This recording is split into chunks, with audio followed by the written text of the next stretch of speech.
पैसों को लेके हमारी जो सोच है, क्या वो सही है? आज हम रॉबर्ट कियोसाकी की जबरदस्त किताब रिच डैड पुअर डैड की बात करेंगे। ये एक ऐसी किताब है जिसने दुनिया भर में लाखों लोगों को पैसों के बारे में बिल्कुल नए तरीके से सोचना सिखाया है। तो चलिए, अमीर बनने की मानसिकता की जड़ों को समझते हैं।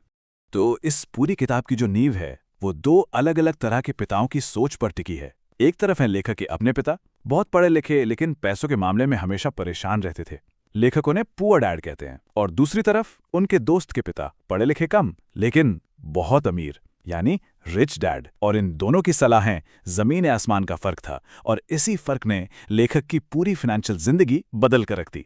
ठीक है, तो चलिए सबसे पहले और शायद सबसे बड़े, सबसे क्रांतिकारी सबक पर आते हैं। ये उस सोच पर सीधी चोट करता है जिसके साथ हम में से ज्यादातर लोग पले बड़े हैं, कि बस एक सैलरी के लिए काम करते रहो।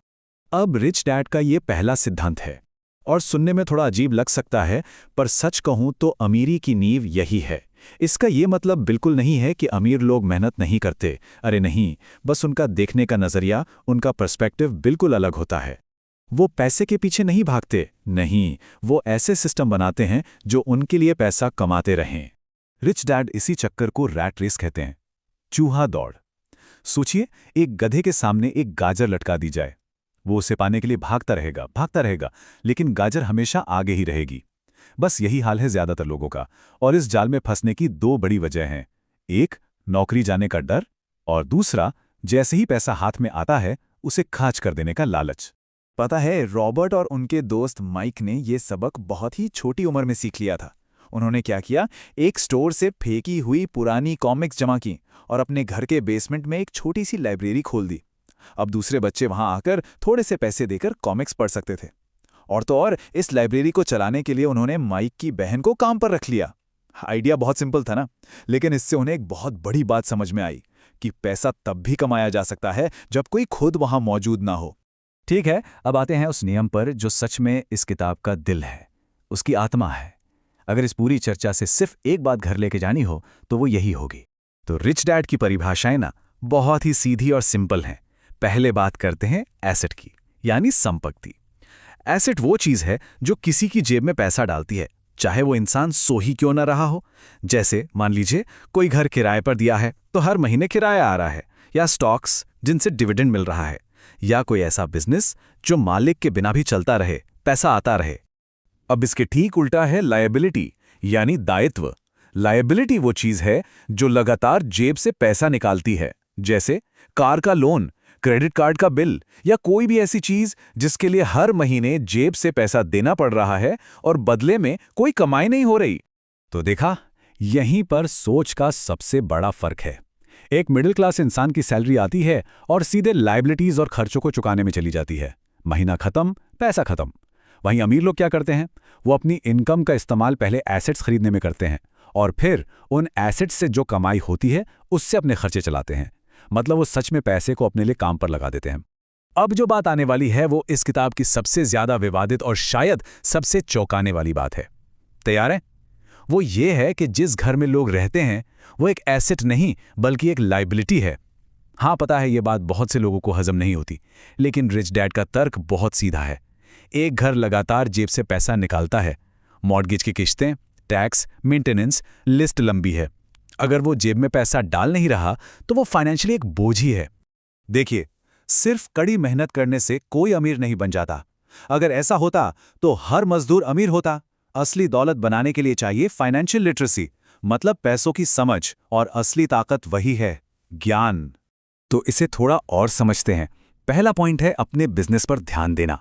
इसका मतलब है कि अपनी नौकरी के साथ साथ धीरे धीरे अपना एक एसेट कॉलम बनाना शुरू करना। दूसरा, पैसा इन्वेंट करना, मतलब वो मौके देखने की आदत डालना जो बाकी लोगों को नजर नहीं आते। तीसरा, सीखने के लिए काम करना, मतलब जॉब सिर्फ सैलरी के लिए नहीं बल्कि नई नई स्किल सीखने के लिए करनी चाहिए। और चौथा, स्मार्ट लोगों को साथ रखना, मतलब ये मानना कि हमें सब कुछ नहीं आता और उन लोगों को अपने साथ जोड़ना जो हमसे ज्यादा जानते हैं। अब ये अपने बिजनेस पर ध्यान देना, इसका एक जबरदस्त उदाहरण है मैकडॉनल्ड्स। क्या लगता है मैकडॉनल्ड्स क्या बेचता है? बर्गर? नहीं। उनके फाउंडर रे क्रोक ने एक बार कहा था कि वो हैमबर्गर के बिजनेस में नहीं है, वो रियल एस्टेट के बिजनेस में है। असल में उनका असली पैसा आता है उस कीमती जमीन से जिस पर उनकी फ्रेंचाइजी बनी होती है। वो जमीन उनकी असली संपत्ति है। कमाल है ना? कभी-कभी असली दौलत सतह के नीचे छिपी होती है। किताब में एक और बड़ी दिलचस्प कहानी है। एक जर्नलिस्ट थी, लिखती बहुत शानदार थी, लेकिन बेस्ट सेलिंग ऑथर कभी नहीं बन पाई। रॉबर्ट ने उसे एक सलाह दी, सेल्स सीखो, बेचना सीखो, पर उसने ये कहकर मना कर दिया कि ये तो छोटा काम है। और यहीं पर असली सबक छिपा है। फाइनेंशियल सक्सेस के लिए अक्सर अपनी कोर स्किल से ज्यादा जरूरी हो जाता है कम्युनिकेशन, सेलिंग और लोगों को समझने का हुनर। और अब हम उस एक चीज की बात करेंगे जो इन सारे सबकों को एक धागे में पिरोती है। ये वो चीज है जो किसी के भी पास मौजूद सबसे सबसे पावरफुल संपत्ति है। अमीर और जो लोग पैसों के लिए संघर्ष करते हैं, उनके बीच सबसे बड़ा अंतर डिग्री का नहीं, मानसिकता का है। बात यह नहीं है कि किसके पास कितनी डिग्रियां हैं, बात है एक कभी ना खत्म होने वाली जिज्ञासा की, सीखने की भूख की। अमीर लोग ये बात अच्छी तरह जानते हैं कि जिस दिन सीखना बंद, उस दिन तरक्की बंद।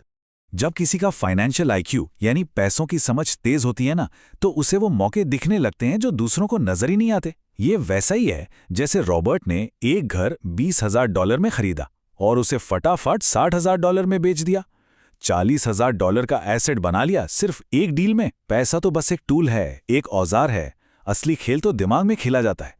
तो एक पल के लिए रुकते हैं और सोचते हैं, असल में वो एक चीज क्या है? वो सबसे कीमती संपत्ति कौन सी है जो हर इंसान के पास है?